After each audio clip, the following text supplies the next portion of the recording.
Всем добрый день, меня зовут Раиса Зубарева, и вы на канале Движение за независимость Саха. Очень попрошу вас подписаться на наш канал, поставить лайк этому и другим видео. Это очень поможет в продвижении нашего канала. Спасибо, я начинаю. Сегодня у нас одна новость за всю прошедшую неделю, она самая главная. Там были еще другие новости, например, приезд Трутнева и губернаторов.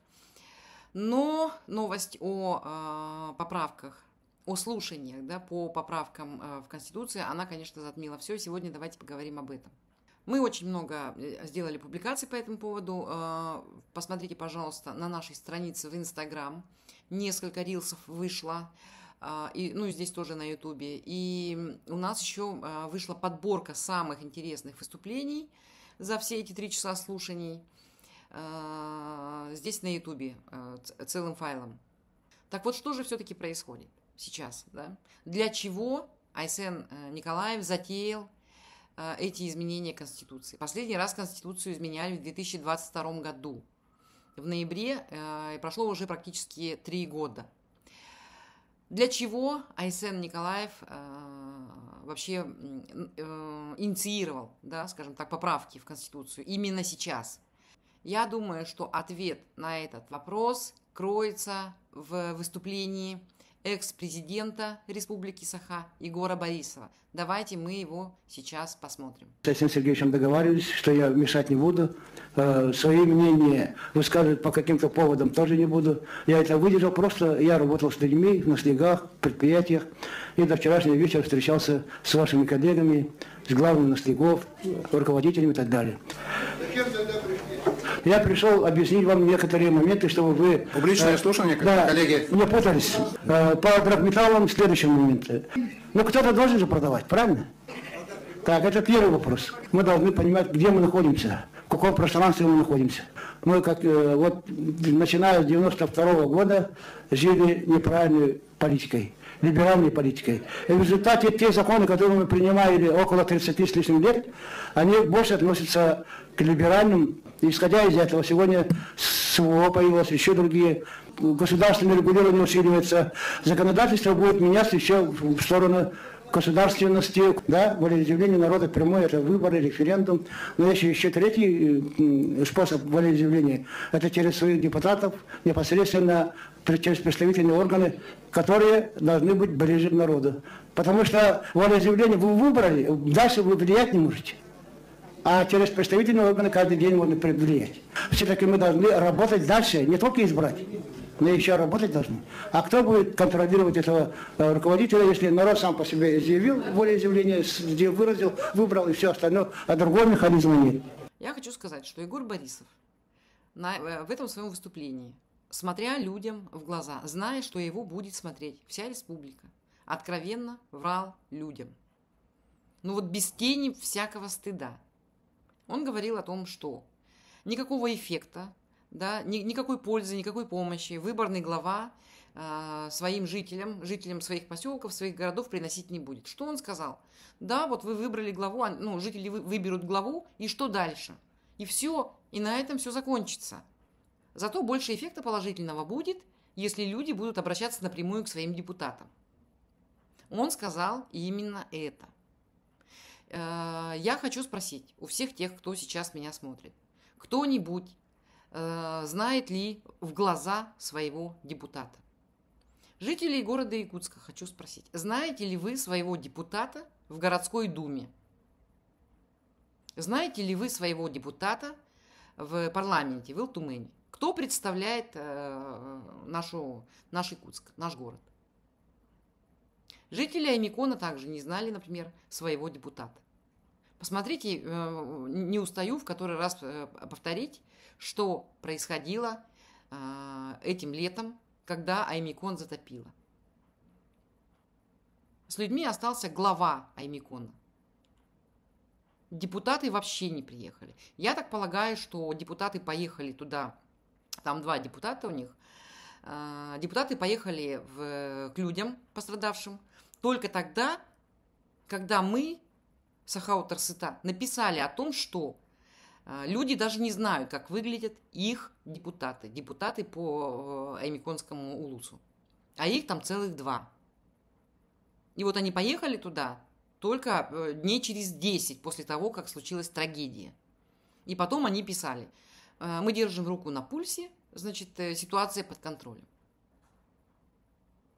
Больше ни на что вообще эти депутаты не способны. Только писать в Телеграм, что ситуация под контролем. Я хочу напомнить также один случай, когда депутат Илтумена вышел на улицы Якутска с фотографиями депутатов и стал у людей спрашивать: знаете ли вы, кто вот все эти люди на фотографиях?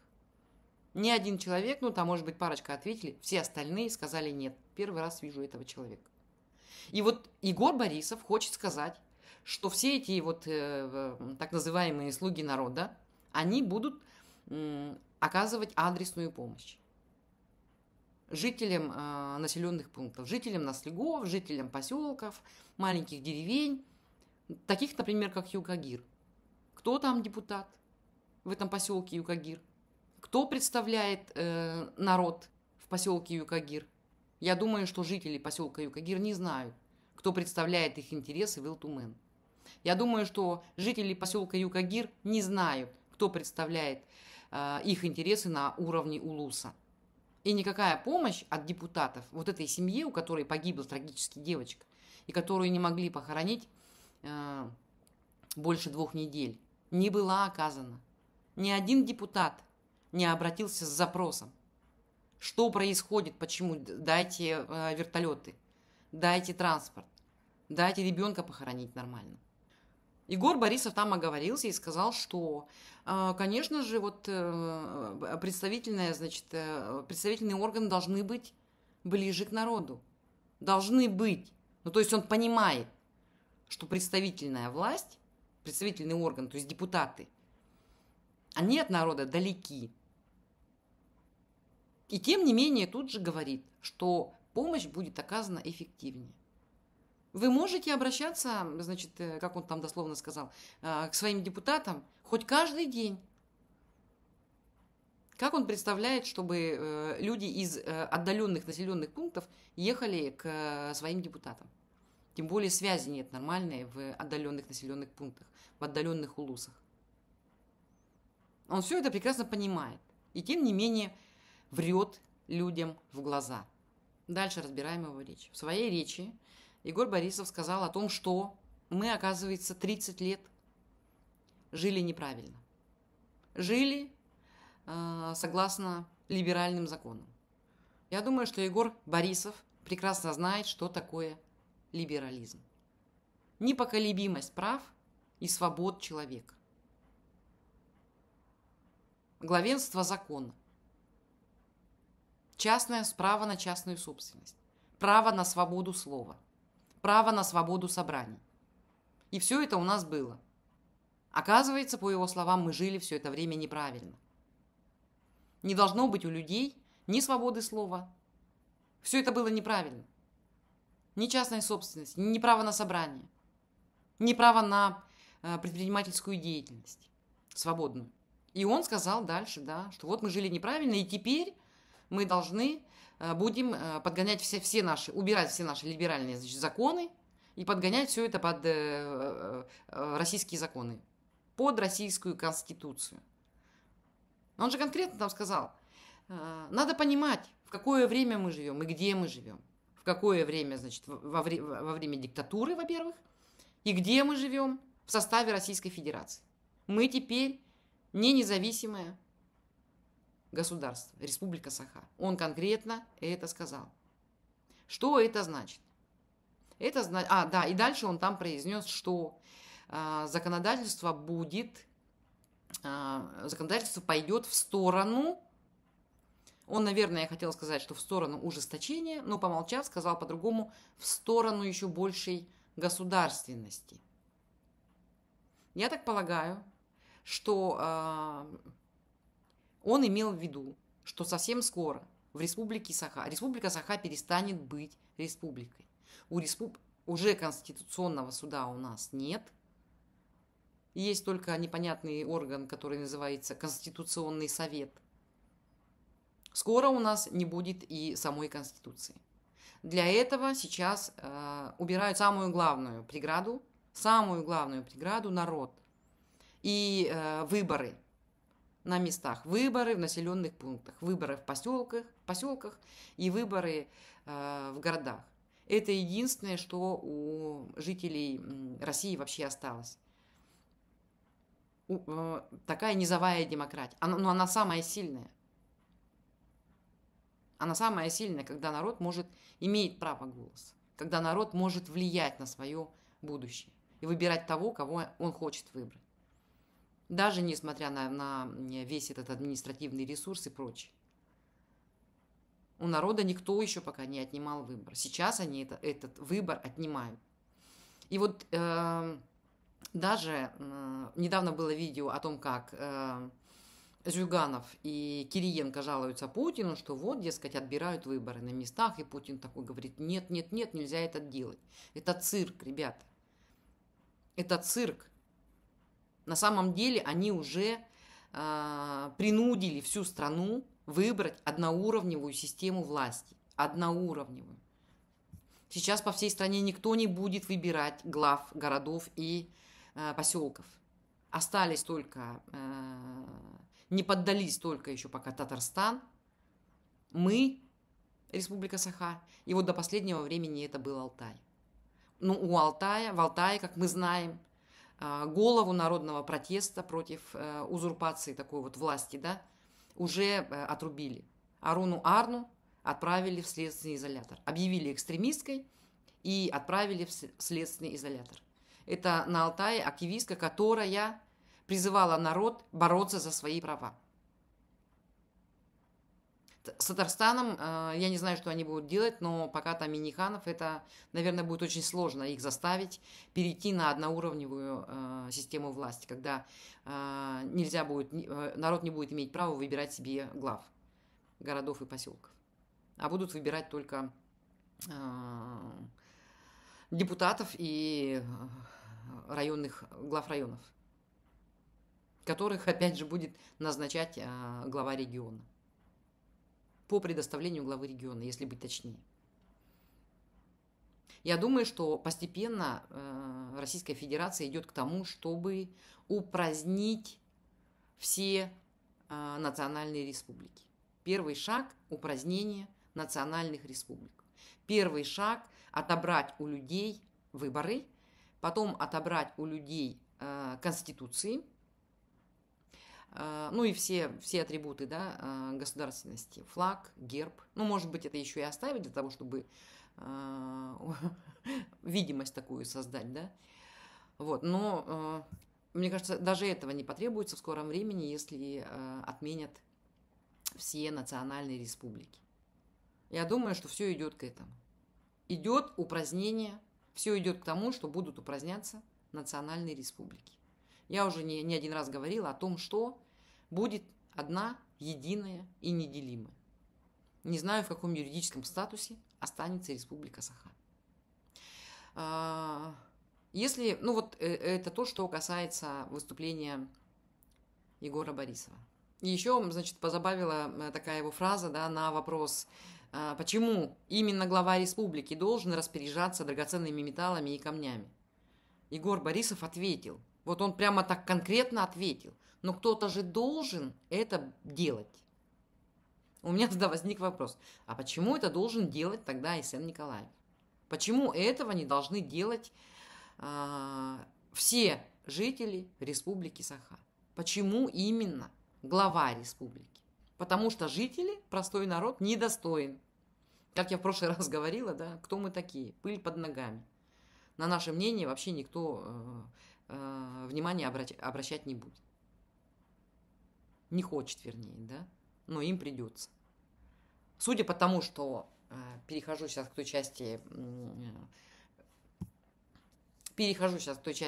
значит, где люди выступали, как вообще эти слушания проходили, да, я внимательно следила. Очень интересно было, но я, да, вот, конечно же, поразили вот это вот Ульяна, вы Ульяну готовили, да, это вот все мы публиковали. Поразил этот Колесов, да, непонятный СВОшник, который начал рассказывать, а я вам сейчас расскажу, почему началась СВО. Так было смешно на все это смотреть, но очень вообще классно было осознавать, что люди пришли на самом деле на слушание подготовленными. Люди понимают, о чем идет речь. Да? Люди понимают о том, что их лишают последнего. Казалось бы, вообще все отобрали. Все отобрали, частную собственность забрали. Сейчас ОМОН может, силовики могут заходить в квартиру вообще беспрепятственно. Да? Значит, через суды, опять же, уже, если у вас есть налоговые, значит, какие-то там долги перед государством, то в суд это не пойдет. Это будет сразу передано, значит, приставам. Пристава могут прийти к вам и описать все, что у вас есть. Это, опять же, значит, отнятие частной собственности, да. Понятия частной собственности вообще, то есть, нету, да.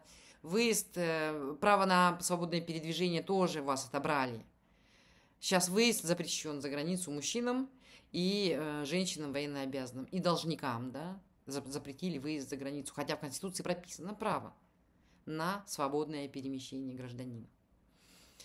Что еще там отняли? Еще много-много-много всяких разных свобод отняли. Слово «мир» нельзя произносить.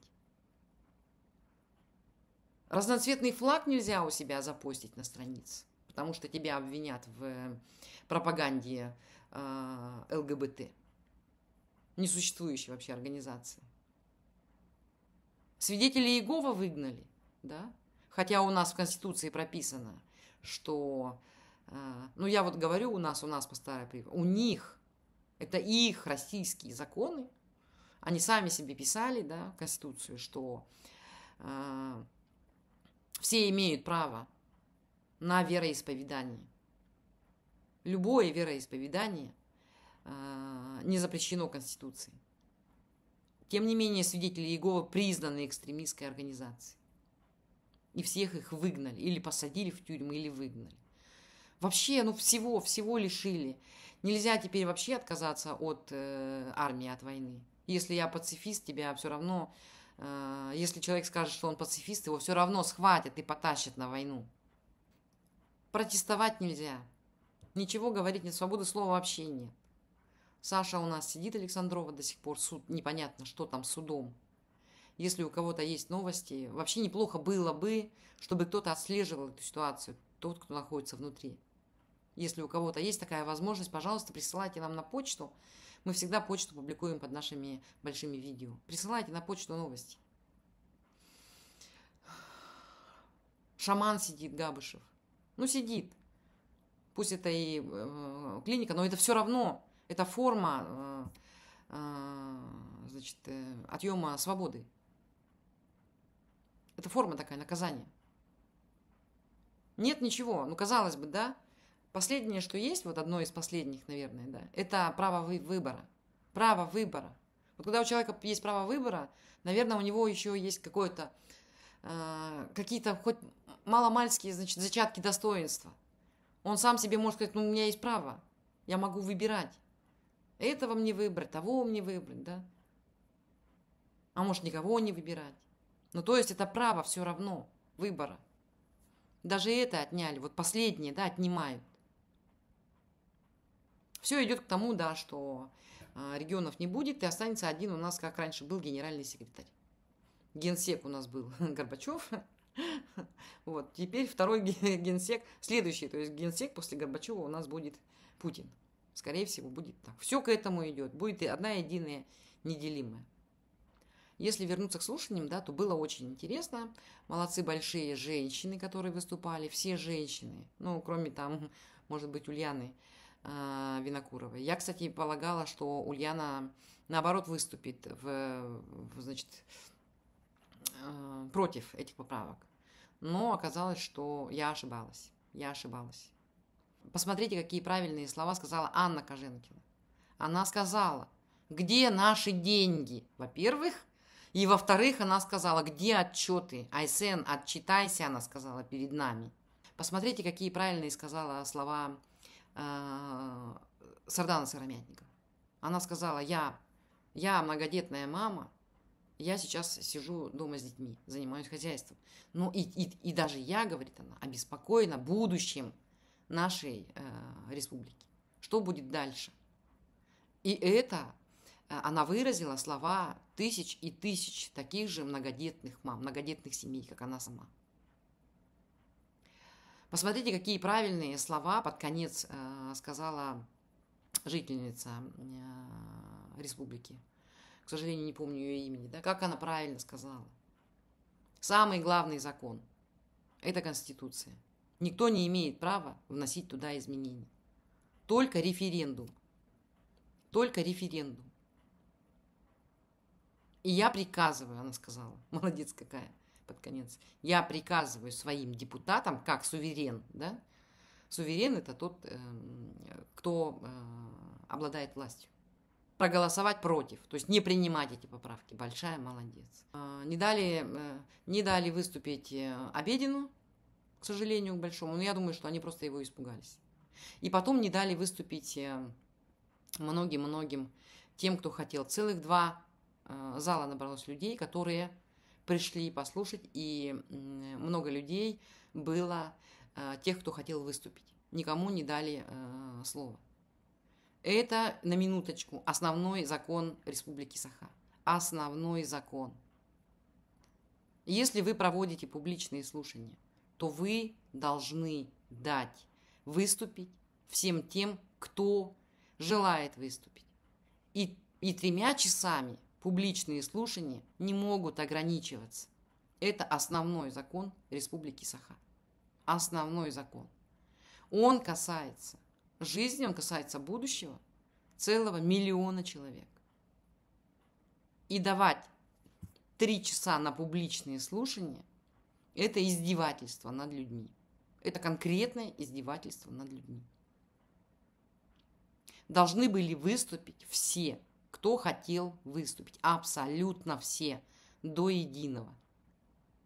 Должны были приниматься звонки по телефонам. Многие написали, да, задавали такой вопрос, везде и в социальных сетях писали, что самого, значит, зачинщика всего этого действия Айсена Николаева не было. Но оно и понятно, что его не было. Но это же трус такой, что, значит, никогда он не появится перед народом. Никогда он не сможет посмотреть в глаза людям, у которых есть что сказать. Айсену Николаеву вообще по этому поводу сказать нечего. Понятно, что все, что он туда прописал, в эти изменения, это было ему спущено сверху. Ну, я не знаю. По поводу драгоценных металлов, я думаю, что, скорее всего, он продвигает эти поправки для того, чтобы продвинуть бизнес своей жены. Ну, семейный бизнес. Да? Они же занимаются алмазами. И банк у них карманный. И алмазные компании у них как карманные, частные. Вот он и занимается продвижением дальнейшим своего семейного бизнеса, таким образом, залезая в нашу Конституцию. Сейчас я хочу последнее, да, подытожить хочу. Будем надеяться, что все-таки изменения не пройдут. Голосование будет тайное. И у нас остается надежда, что наши депутаты проявят все-таки, может быть, самосознание. И все вместе проголосуют против. Очень хочется надеяться. На этом я заканчиваю сегодняшний выпуск. Новостей больше нет. Кстати, Трутнев был на этой неделе в Республике Саха вместе с губернаторами. Они съездили на Ленский мост, они съездили на мост, они съездили, значит, в этот центр Патриот, постреляли там. Они съездили, провели какое-то совещание совместное, приняли решение по строительству Канкунской ГЭС. Надо будет очень внимательно за этим тоже последить. Вот. Я так полагаю, что вообще основной цели визита не было. Не было озвучено, для чего он приезжал. Но я так полагаю, что велись какие-то кулуарные беседы как раз-таки по поводу предстоящих изменений в стране.